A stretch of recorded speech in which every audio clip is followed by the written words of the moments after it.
और सास बहू के रिलेशनशिप में सबसे बड़ी गलती ये होती है कि बहू अपनी फीलिंग्स को दबा लेती है। और बिटिया, तुम्हें कभी कभी लगेगा कि मैं बहुत ज्यादा बोल रही हूँ, पर हाँ, बोल रही हूँ।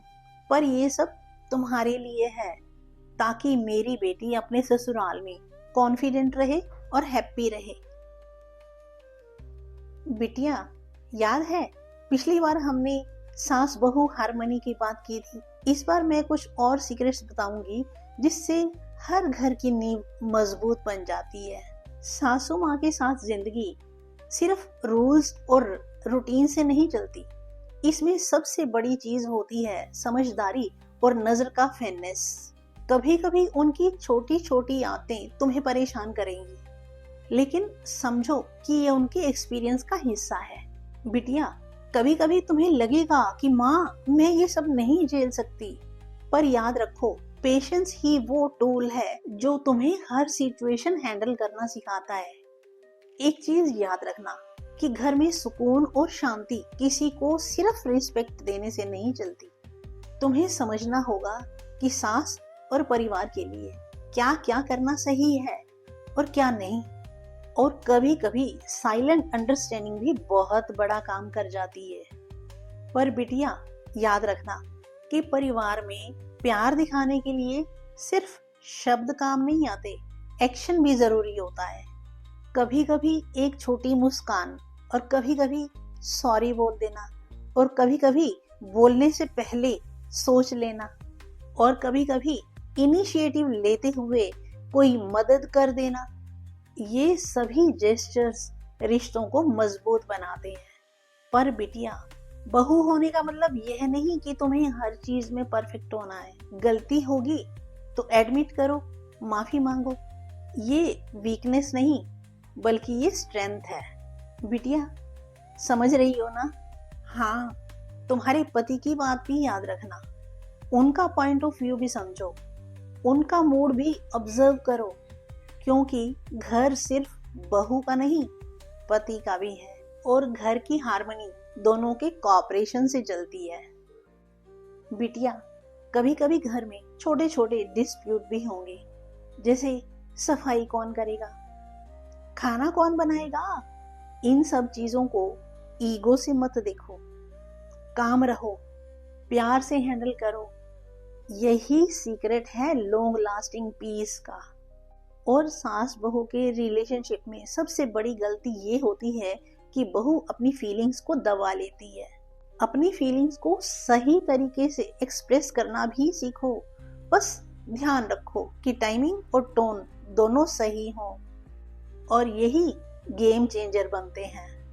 तुम्हारी सास का एक्सप्रेशन तुम्हें गाइडेंस देता है, पर कभी कभी हो सकता है कि उनकी बातें तुम्हें समझ में ना आए।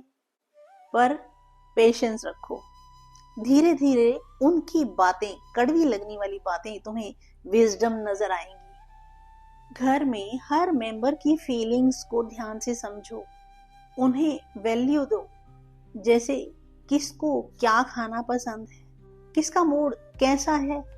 और ऐसे ही छोटे छोटे जेस्चर जो होते हैं ना, वो बहुत बड़ा इम्पैक्ट डालते हैं रिश्तों पर। और बिटिया, तुम्हें कभी कभी लगेगा कि मैं बहुत ज्यादा बोल रही हूँ, पर हाँ, बोल रही हूँ। पर ये सब तुम्हारे लिए है, ताकि मेरी बेटी अपने ससुराल में कॉन्फिडेंट रहे और हैप्पी रहे।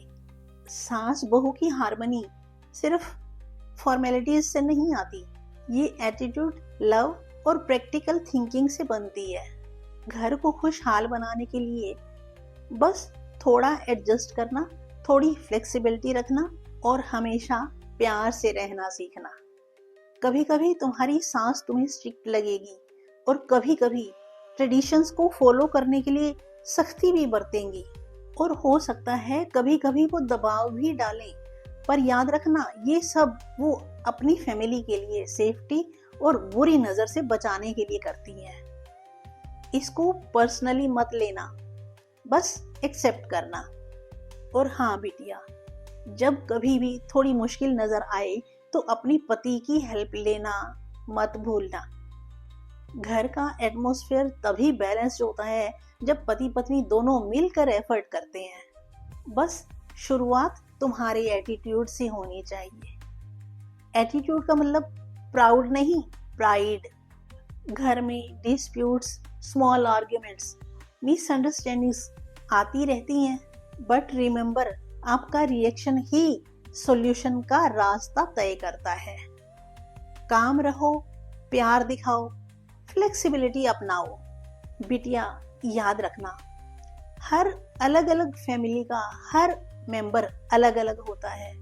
उनके व्यूज अलग होते हैं, उनका एटीट्यूड अलग होता है, उनकी पसंद नापसंद अलग होती है, और उनका एक्शन और रिएक्शन भी अलग अलग होता है।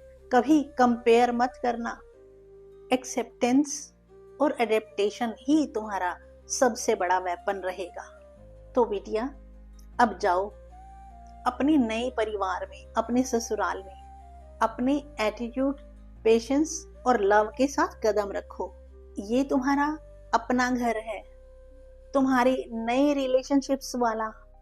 इन्हें समझदारी से संभाल लो और फिर हार्मनी खुद ब खुद बन जाएगी। और सबसे बड़ा लेसन, मुस्कुराना कभी मत भूलो। घर की हैप्पीनेस की चाबी बस यही तो है, स्माइल, लव, अंडरस्टैंडिंग। तुम्हारे और तुम्हारी सासू माँ के बीच रियल बॉन्ड बनाने वाली चीजें हैं। और क्या आप अपनी नई जिंदगी में सास बहू के रिश्ते में हार्मनी बनाए रखना चाहती हैं? तो आप इस वीडियो से कितना सीखी हैं, आपको क्या लगा है, अपनी फीडबैक जरूर देना। और ऐसी ही और आने वाली वीडियोस की नोटिफिकेशन के लिए इस चैनल को सब्सक्राइब करना मत भूलना। और वीडियो अच्छी लगी हो तो अपने के साथ शेयर भी कर देना और वीडियो को लाइक भी करवा देना। नमस्ते, सत श्री अकाल। मैं उषा तनेजा आपका वेलकम करती हूँ। आज के लिए इतना ही। जुड़े रहेंगे, मिलते रहेंगे यहीं इसी चैनल पर। तो जल्दी ही मिलते हैं अगली नई वीडियो के साथ। तब तक आप अपना और अपनों का बहुत बहुत ख्याल रखना। Okay, thank you, bye bye.